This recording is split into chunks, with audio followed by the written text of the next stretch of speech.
రెండు తెలుగు రాష్ట్రాలలో మొట్టమొదటి factory outlet jewellery shop Mukunda jewelleries.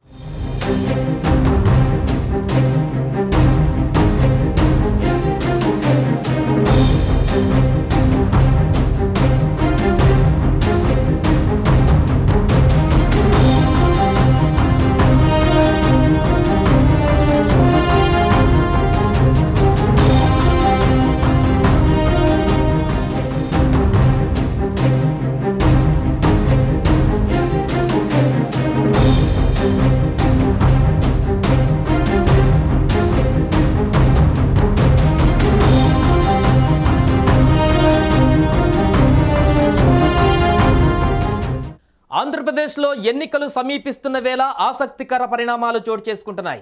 కొంతమంది నేతలు వయసు రీత్యా లేదంటే ఇతర కారణాలతో ఎన్నికలలో పోటీ చేయమని చెబుతున్నారు.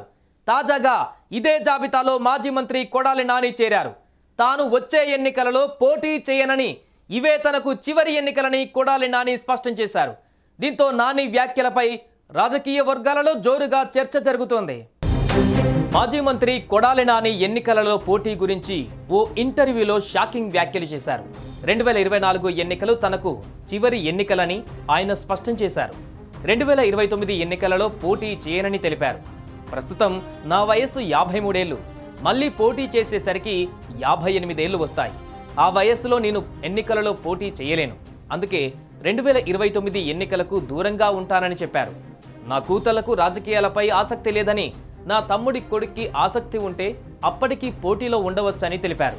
దీంతో కొడాలి నాని రాజకీయ వారసుడు ఆయన తమ్ముడి కుమారుడేనని ఆయన సన్నిహిత వర్గాలలో చర్చ జరుగుతోంది.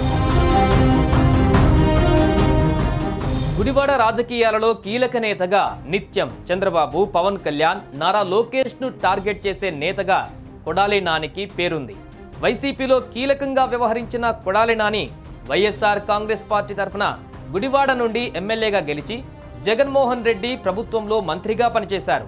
ఈసారి గుడివాడ నుండి మరోసారి పోటీ చేయనున్నారు. మరోవైపు కొడాలి నాని ఆరోగ్యంపై ఇటీవలి కాలంలో అనేక రకాల పుకార్లు వస్తున్నాయి.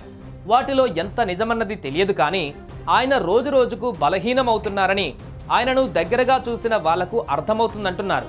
ఆయన ఆరోగ్యం దృష్ట్యా ఇలాంటి వ్యాఖ్యలు చేసి ఉంటారని వైసీపీ నేతలు అంటున్నారు.